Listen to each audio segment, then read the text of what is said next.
El senador Martín Orozco Sandoval en el estudio de Buenos Días Aguascalientes. ¿Cómo está, senador? Buenos días. Buenos días, Beto. Buenos días y muchas gracias por la invitación y con estas notas. Las colegiaturas no deducibles en 2011 cambiaron, pero un poquito. Podemos deducir quienes pagamos colegiaturas una parte, pero no lo suficiente. A ver, te voy a dar unos datos macroeconómicos que bueno, hoy fue parte de tus notas, ¿no? El tema del dólar, el tipo del cambio del dólar que se presupuestó a 13.40, va a 16.90, las subastas que manda Agustín Canster en el Banco de México de 52 millones diarios a 200 millones para poder controlar el peso, y en realidad no los vende. Ayer vendió 38 millones, no está funcionando esta estrategia. El crecimiento que se estimaba al 3.9, ya la última proyección está entre 1.7 y 2.5, el barril a $40, la reserva ya bajaron, y el último dato que traigo nuevo es el que se refiere y relaciono con el tema de las colegiaturas. El ingreso en promedio por hogar ha caído en base a un estudio que hace el INEGI cada 2 años, y lo último que tenemos, que los últimos años 2013 y 2014 ha bajado en promedio el 3.5% de ingreso en promedio para los hogares. Y la clase media, que es específicamente a donde cae el tema de las colegiaturas, ha disminuido el 5.1%. Y lo he sentido en reuniones con empresarios, microempresarios, profesionistas, la clase media. La verdad que es uno de los temas que les ha dolido más de la reforma, el no poder deducir colegiaturas, hospitales, médicos, toda la parte de gastos que ellos hacen en lo individual con un particular y que el gobierno tiene la obligación de darles. Entonces, como el colegio tiene la obligación de darles su educación a los trabajadores, a los niños, pero en este caso nosotros que queremos un colegio, pues no nos hace deducibles. La propuesta es justamente aumentar los topes de colegiaturas de preescolar hasta bachillerato, y por primera vez que también hagan deducibles los colegiaturas de las universidades. Esta es la propuesta que me han solicitado, la propuesta que he insistido mucho en la Secretaría de Hacienda, y que ahora que viene el paquete económico el día 8 de septiembre será uno de los temas que también estaremos analizando con el secretario Videgaray.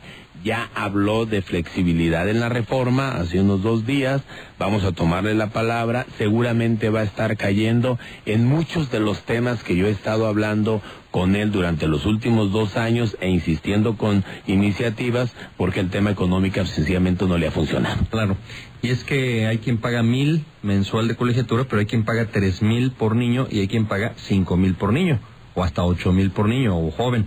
Entonces, imagínate que deducen solamente una partecita de eso. ¿Cuál es el tope? En preescolar de 14 a 21,000. Anuales. Anuales. ¿O por ciclo? Anuales. Ajá. En primaria de 12,900 a 19,300. Secundaria de 19,900 a 29,800. A ver, otra vez, secundaria. Secundaria de 19,900, que es el tope ahorita, a 29,850.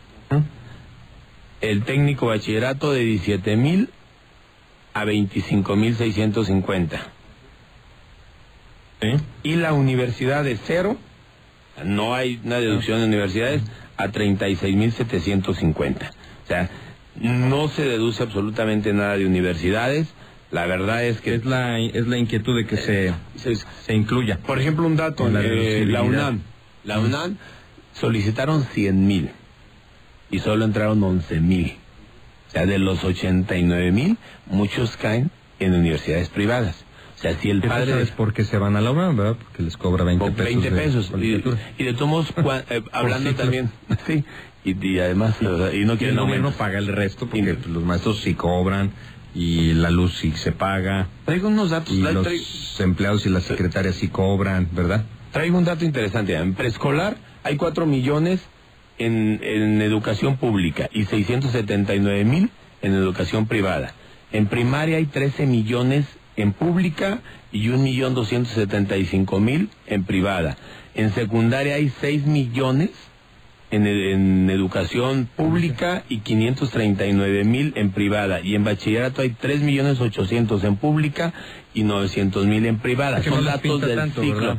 No les pegaría tanto. Ahora, a ver, subirlos de cuánto, ya me dijiste a cómo está ahorita. Sí. O me estás diciendo de 14 a 21 ya es el aumento del 50% que estamos proponiendo.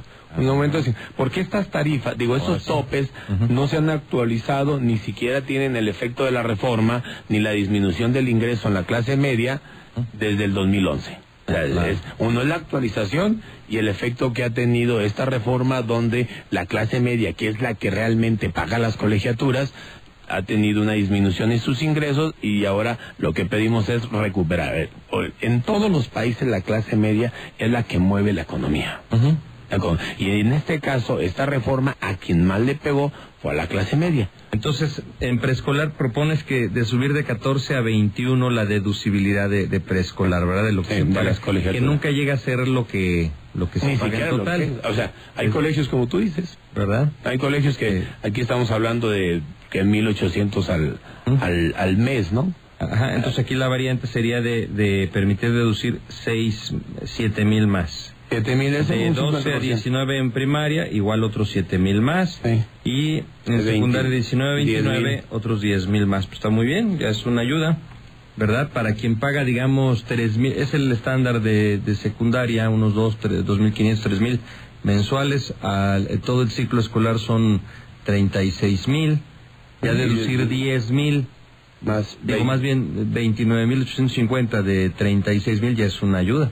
Sobre todo porque tú los ganaste, tú pagaste todos los impuestos antes de que te dieran tu nómina quincenal, y ahora vas a gastarlos en la colegiatura de tus hijos, y lo menos que esperas es que puedas deducir el IVA de ese pago de esa colegiatura. A ver, además es un estímulo, ¿verdad? ¿Hay IVA o no hay IVA en las colegiaturas? No hay IVA.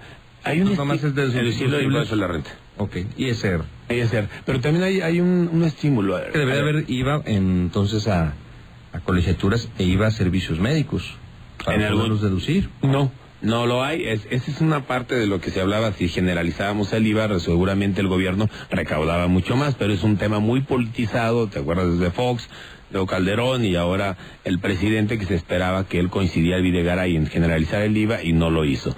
Pero en este tema en específico, a ver, la obligación de dar educación es de los gobiernos. Si realmente una persona decidirse a un colegio privado, o a un hospital privado, un doctor privado, aun cuando tenga seguro, ¿oíste? O sea, es una carga menos para el gobierno. Entonces, si estoy siendo una carga menos, ¿por qué mínimo no me permites deducirlo? O sea, es una lógica... Mira, está bueno el argumento ese del que partes. La premisa que partes dices que el gobierno está obligado a dar educación a la población. Yo le ajustaría o le compondría de la siguiente manera. Los seres humanos que traemos niños al mundo tenemos la obligación de proveerles la educación. Sin embargo, el gobierno debe proveer educación gratuita y de calidad para los que quieran tomar esa opción. Como no lo es, ¿verdad? No es ni totalmente gratuita ni de calidad, tenemos que buscar algunas opciones de educación privada. ¿Que hay escuelas primarias mejores que colegios particulares? Sí. ¿Que no todas las escuelas primarias públicas son mejores que todos los colegios? Sí. Entonces, si las 5 mejores secundarias de Aguascalientes tuvieran capacidad para todos los alumnos de Aguascalientes, ahí estarían nuestros hijos. Pero como esas 5 mejores secundarias, y las premiadas y las galardonadas a nivel nacional están llenas, pues entonces los papás tienen que buscar otras secundarias, y esas otras secundarias públicas no tienen la calidad de esas 5 secundarias súper. Y por si fuera poco, a lo mejor hay quien dice, pues yo ni en las 5 súper, porque ya no le tocó lugar, ni en las otras 100 secundarias medianas. Mejor me voy, hago un esfuerzo y le pago a un colegio a mi hijo. Pero, efectivamente, el incentivo no lo es lo suficiente. Ya con la administración de Calderón se hizo la primer deducibilidad. Con estos números que traes. Sí, los chicos. Ojalá se logre este cambio, porque sí sería un gran incentivo para... los colegios, más gente se inscribiría. También les ayuda. Sí. 2, pues los padres que pagamos y que ahí queda en nada, ¿verdad? Te quedas en la nada porque ya los pagaste, y como si los hubieras tirado. Bueno, no tirado, inviertes en tus hijos, pero no los puedes comprobar o acreditar fiscalmente. No hay un reflejo luego en el pago de impuestos, que te retienen mucho en cada 15 días. Y ya como están las cosas, pues a veces un ISR, un IVA, pues te hace la diferencia en la economía familiar.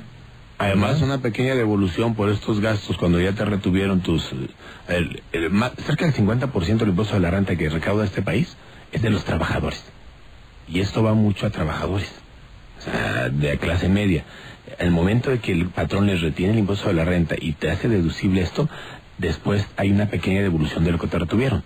Y ese recurso, la verdad, es un respiro fuerte para esa clase media. En estas fechas, imagínate que te digan, oiga, le voy a devolver 4,000 pesos de impuestos. Le retuvieron, porque pues, es el gasto de útiles escolares que haces de uno de tus hijos. Y es de seguir... uniformes y de zapatos. Y seguir haciendo el sacrificio de tener ese nivel académico que él quiere, independientemente que en algunas públicas también lo tienen, y coincido contigo. Claro, pues claro que hay muchas escuelas públicas excelentes, mejores que varios colegios, pero no caben los hijos de todos los aguascalentenses allí.